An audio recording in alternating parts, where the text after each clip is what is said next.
Welcome to the January episode of County Connection, where we talk about programs, services, and events coming up with Summit County government.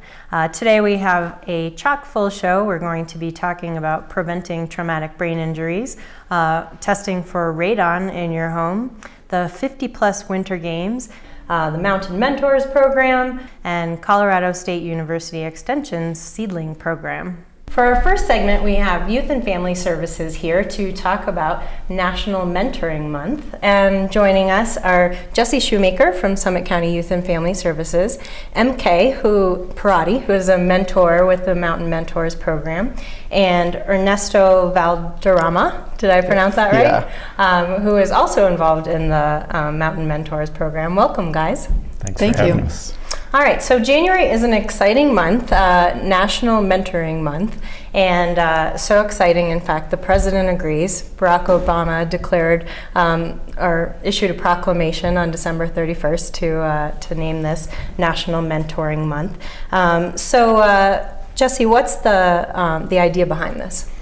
Essentially, we see it definitely as an opportunity to thank our mentors that are already in the program, doing great work, spending time with the youth.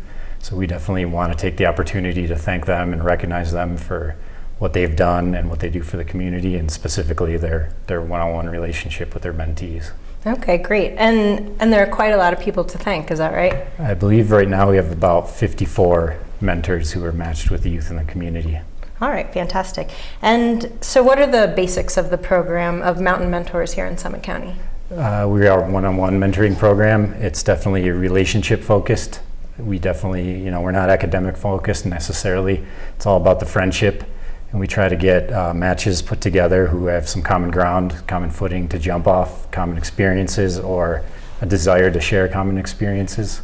Okay. And so MK and Ernesto, how long have you guys been matched up through the mentoring program? Since May. Okay. And what are the kinds of things that you guys do together? Well, we love to hike together. We've done a couple of cooking classes. We like to go to the theater. I like to hear about what he's planning for his future when he graduates. So we definitely like to be outside mostly, though. Oh, yeah. So we've had some good hikes this year. Excellent. So now with winter in full swing, what do you guys have planned for the next few months? Well, little cross-country skiing maybe, and some just getting outside and studying. If he's taking his tests or finals, helping him with that where I can. So. Great. And Ernesto, what do you think about the program? Well, I've been in the programs before Jesse even was in it. Oh, so you're a real veteran. Yeah, and I don't know, it's helped me a lot. It keeps us off the street, you can say. It helps us prepare for our future. It's not just about. It's mostly for get that friendship between people, but we also help the community with Make a Difference Day, and it just helps us get out there more. Great. Were you involved in the most recent Make a Difference Day in the spring? So what were you guys doing? We went to Swan Meadows, I think, the ranch past Silverthorne, and we helped clean up the animals. What kinds of animals? There was llamas, sheep, horses, and donkeys. Oh, wow. Yeah. Well, that's pretty cool. Looking back, since you are such a veteran of the program, looking back on your experience, what are some of your favorite memories of activities or events with the individual mentors or with the groups?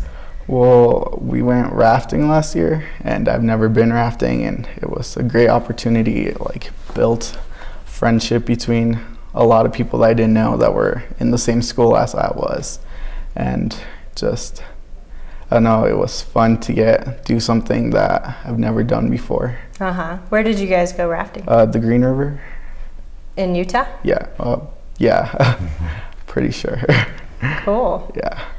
All right. So do you think someday, because obviously you guys have been hatching plans for the future, looking ahead, do you think you could see yourself being a mentor someday? Yeah, totally.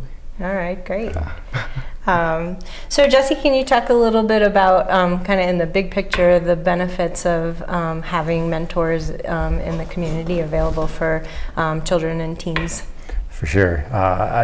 Philosophically, where we come from is we believe pretty much anybody could use a mentor, and why not? Even adults sometimes, speaking for myself. But, it definitely, like Ernesto said, it gives kids the opportunity to try things that perhaps they haven't tried before, see new perspective, get out of the house a little more often.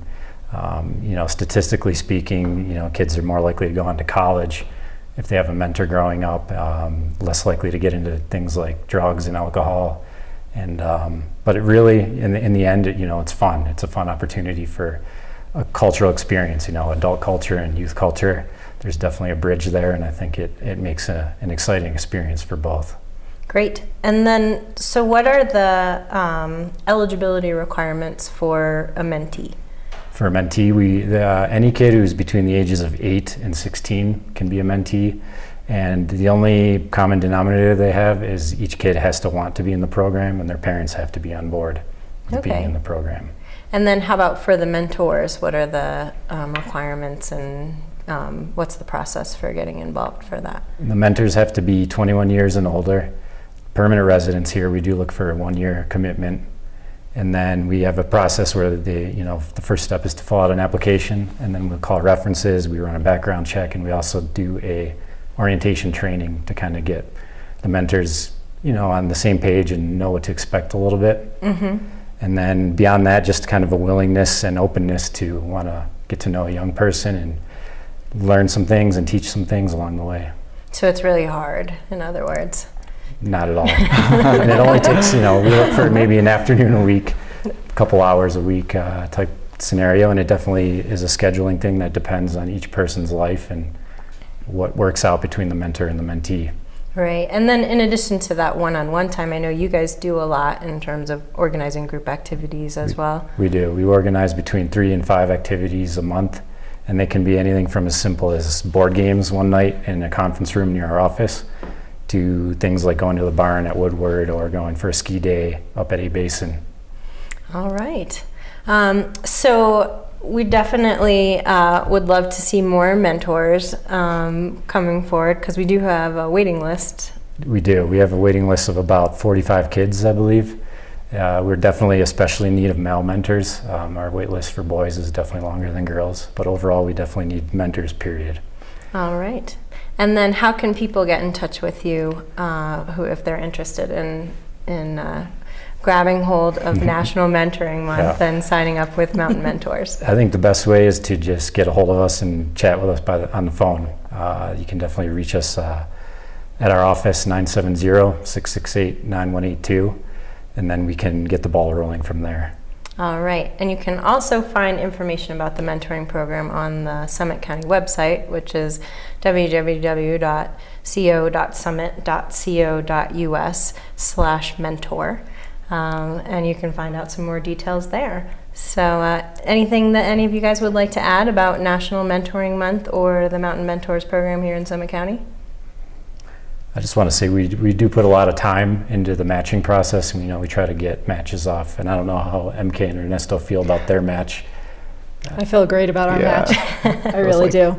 Instant click. Yes. And Excellent. we have a lot of similar interests, and that's really where it's at. So great. All right. Well, thanks so much for coming in, guys. And to those of you at home, definitely get in touch and think about becoming a Mountain Mentor.